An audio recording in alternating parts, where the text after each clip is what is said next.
नमस्कार दोस्तों, मैं advocate Vishnudhari Singh legal channel में आप सभी दर्शकों का स्वागत करता हूं।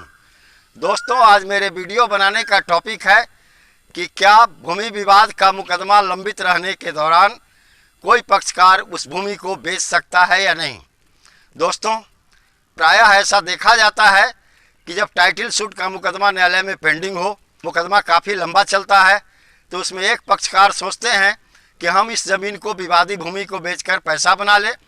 अब उसके बाद दूसरा पक्षकार समझे और वो खरीदार समझे। जो खरीदार इनोसेंट है, निर्दोष है, वो सद्भावना ज़मीन को खरीदा, वह इस बात को जाना कि हाँ, इस पर कोई भी भूमि विवाद का मुकदमा नहीं चल रहा है, इसके बाद वो उस ज़मीन को खरीदा, तो दोस्तों उसका भी कोई दोष नहीं। लेकिन इस तरह के पक्षकार को क्या अनुमति दी जा सकती है कि क्या भूमि विवाद के मुकदमा के दौरान, लंबित रहने के दौरान, क्या कोई पक्षकार ज़मीन को बेच सकता है, उस विवादी भूमि को बेच सकता है। दोस्तों, जब मुकदमा लंबित रहता है और कोई पक्षकार उस विवादित भूमि को बेच देता है, वैसी परिस्थिति में उस नए खरीदार को भी पार्टी बनाना पड़ता है। इसके कारण मुकदमा काफ़ी लंबा हो जाता है दोस्तों।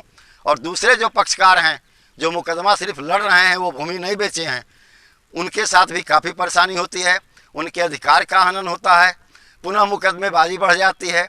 अब नए खरीदार को भी उसमें पार्टी बनाना पड़ता है और मुकदमा फिर नए सिरे से चल उठता है। दोस्तों, इसी से बचने के लिए ट्रांसफ़र ऑफ प्रॉपर्टी एक्ट 1882 का सेक्शन 52 में प्रावधान किया गया है। दोस्तों, ट्रांसफ़र ऑफ प्रॉपर्टी एक्ट 1882 का सेक्शन 52 कहता है कि जब तक कोई भी अचल संपत्ति का विवाद न्यायालय में पेंडिंग हो, उसका मुकदमा न्यायालय में पेंडिंग हो, उस दरमियान में दोनों में से कोई पक्षकार उस विवादी भूमि को नहीं बेच सकते।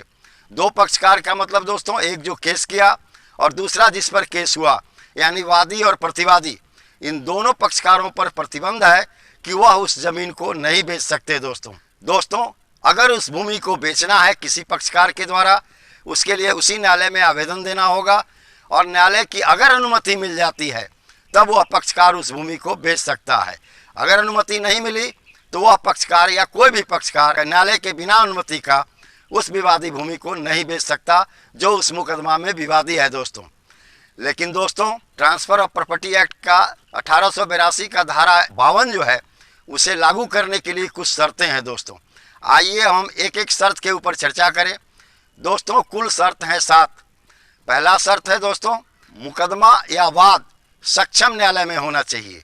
सक्षम न्यायालय का मतलब हुआ दोस्तों, जिसे आप उदाहरण से समझें, जैसे ज़मीन है पटना में और दिल्ली में मैंने केस कर दिया, तो वो दिल्ली के न्यायालय के अंतर्गत में यह मुकदमा नहीं आता दोस्तों, यह पटना के न्यायालय के अंदर ही आएगा।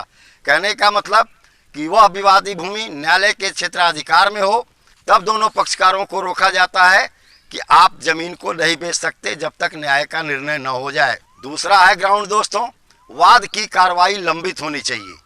वाद की कार्रवाई कब से कब तक लंबित रहती है दोस्तों, इसे समझ ले। वाद या मुकदमा जिस दिन दाखिल होता है न्यायालय में, उस दिन से लेकर के जजमेंट तक, जब तक उस मुकदमे का न्याय निर्धारण नहीं हो जाता, तब तक वाद को लंबित माना जाता है। दोस्तों, इस दरमियान में दोनों में से कोई पक्षकार उस विवादी भूमि को नहीं बेच सकते। तीसरा है दोस्तों कि वह मुकदमा अचल संपत्ति पर होना चाहिए, चल संपत्ति पर नहीं।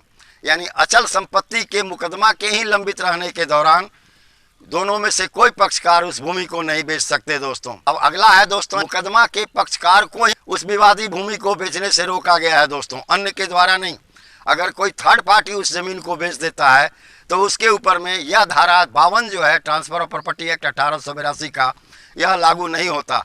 इसे उदाहरण से समझे दोस्तों, मान लीजिए ज़मीन हमारी और आपकी है, हमारे पिताजी और आपके बीच में विवाद है, लेकिन मुकदमा हम और आपकी है। दोस्तों, ऐसी परिस्थिति में हमारे पिताजी उस ज़मीन को बेच सकते हैं। यानी मुकदमा के पक्षकार के अतिरिक्त तीसरा अन्य कोई भी व्यक्ति अगर खरीदार है तो उसे वह ज़मीन बेच सकता है। दोस्तों, अगला है दोस्तों, ऐसा जो कार्यवाही है वो छल कपटपूर्ण नहीं होना चाहिए, यानी दुर्भावनापूर्ण नहीं होना चाहिए। छल कपट या झूठा मुकदमा, जिसे हम फेक केस कहते हैं, अगर फेक केस किया गया है न्यायालय में तो पक्षकारों को बेचने से कोई रोक नहीं सकता। अगला है दोस्तों, जो इस तरह का बिक्री एक पक्षकार के द्वारा किया जाता है, उसमें दूसरे पक्षकार के अधिकार का हनन होता है। इस तरह की भी संपत्ति बेचने का अधिकार किसी पक्षकार को नहीं है जिसमें उसके मुकदमा के दूसरे पक्षकार को आर्थिक या समय की हानि उठानी पड़े। अब सातवां और अंतिम है कि ऐसा भूमि का विक्रय जो है वह न्यायालय के आदेश से नहीं होना चाहिए।